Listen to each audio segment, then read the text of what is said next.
जब प्रदेश में पता लगा कि वाकई में एक किसान का बेटा है और धरातल पर वो सारे काम किए हुए हैं जो एक किसान का बेटा करता है, और उस मिट्टी की और उस मेहनत में जो पसीना आता है उस पसीने की खुशबू को जानता है, तो मुझे बड़ी टीस होती है इस बात पे कि हरियाणा प्रदेश जिसकी 70% आबादी किसान व कृषि से जुड़े हुए व्यवसाय के लोगों से है, और उस प्रदेश का किसान आज दर के लिए टेंट लगाने पड़ते हैं उसको। मैंने विधानसभा में आपका प्रतिनिधि होने के नाते सभी विधायकों से ये सवाल पूछा था। मैंने वहां प्राइवेट बिल दिया, ये 3 काले अध्यादेश जो सरकार उन पूंजीपतियों के लिए लेके आए हैं, क्योंकि आज देश की जीडीपी 29% नीचे आ चुकी है और हमारे कृषि क्षेत्र की आज भी 4% ऊपर है।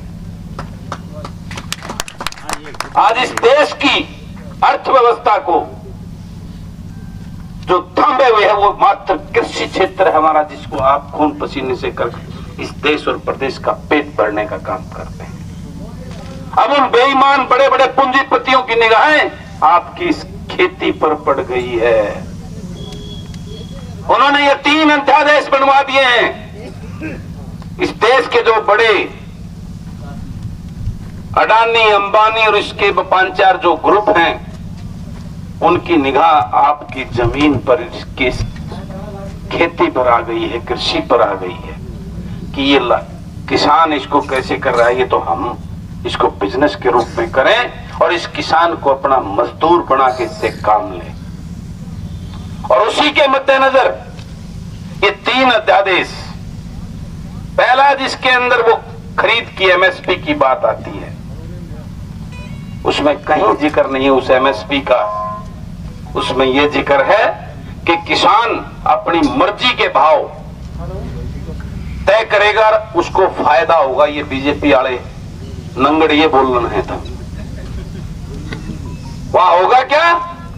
या छोटा किसान 2 ट्रॉली लेकर मंडी में जाएगा, अपने नजदीक का जाएगा, बेंगलोर मद्रास में थोड़ा ना बेचने जाएगा या लखनऊ बेचने जाएगा।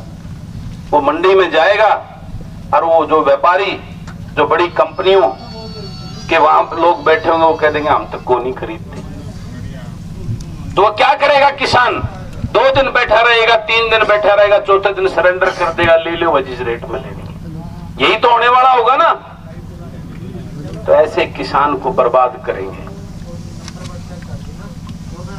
उसके बाद भंडारण करेगा वो आपकी कम रेट में खरीद कर अपने वेयर हाउस, बड़े बड़े गोडाउनों में उसकी आपकी फसल, जो आप दाल चावल सब्जी चीनी जो भी पैदा हो आपके उससे होती है, उसका भंडारण कर लेगा। किसान के पास वो सुविधा नहीं है।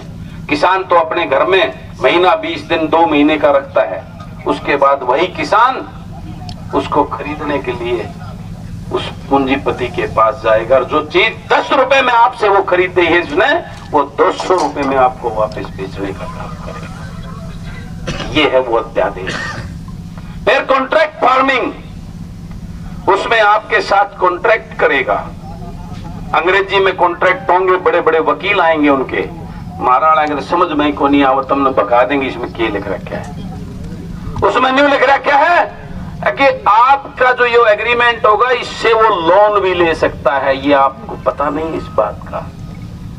और वो आपकी जमीन को बैंक में गिरवी रख के हजारों करोड़ के लोन भी लेंगे वो बड़े पूंजीपति बैंकों से। और जब नाड़क रसाई ना आई तो वो भाग जाएंगे उल्टे बम्बीर, तुम ढूंढ कर थारी जमीन पर कब्जा बैंक करेगा। ये है उस अध्यादेश में।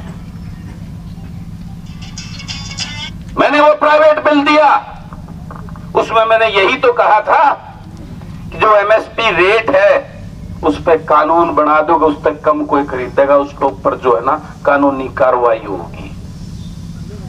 उसमें यह कर दो कि जो अगर वो पूंजीपति, वो बड़ा व्यापारी अगर वहां फसल खरीदने से मना कर दे तो सरकार गारंटी ले ले, सरकार खुद खरीद देगी।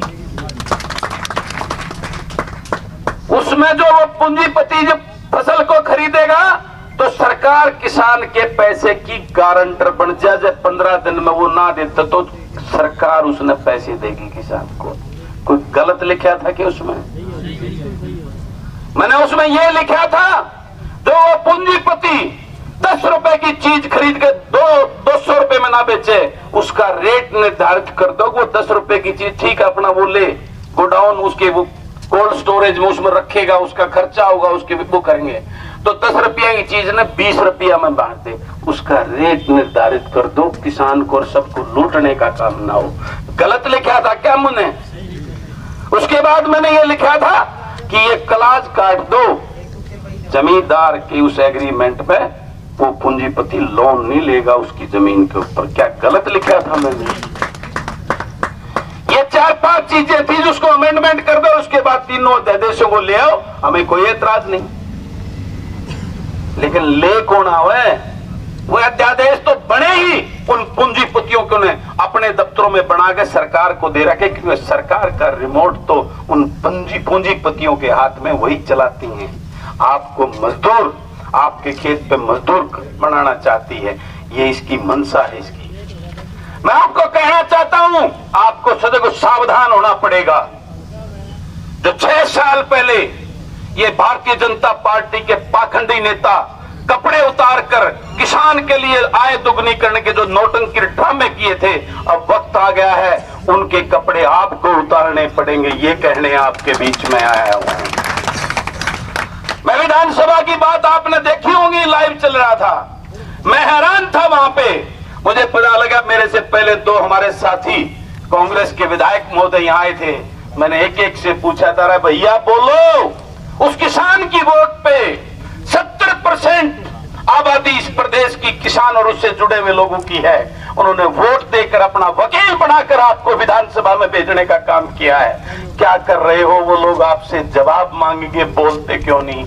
लेकिन मुझे दुख है इस बात का, जो बाहर एक दूसरे को बड़ी बड़ी गालियां, अपने आप को धरती पुत्र, किसान जैसी बड़ी बड़ी बात करते हैं, वो चोंच से चोंच मिलाकर एक दूसरे के साथ गले मिलते देखे। आपके लिए बोलने वाला कोई नहीं मिला मुझे वहां पे। इस बात की टीस है मुझे, ये बात आपको बताने आपके बीच में आया हूं। चौधरी छोटराम जी को हम अपना मसीहा मानते हैं, चौधरी छोटराम जी को अपना भगवान मानते हैं। हमारे को यह उनकी बदौलत। मैं आपसे पूछना चाहता हूं, वो कैसे दिया उन्होंने? वो तो एक गरीब किसान के बेटे थे। वो हक उन्होंने इसलिए दिया कि उनकी कलम में किसानों ने पावर और ताकत दी थी। उस कलम की ताकत पे आपको यह अधिकार देके गए थे चौधरी छोटूराम जी। मैं आपको इसी बात के लिए आपको सावधान करने आया हूं। अगर आप भी नहीं जागे और उस चौधरी छोटूराम की उस बात पे कि अपने पराये की पहचान कर ले भोले किसान, तो आपका भला होने वाला नहीं है। आपके बच्चों का भविष्य बहुत अंधकार में है। इस बात की चिंता करने का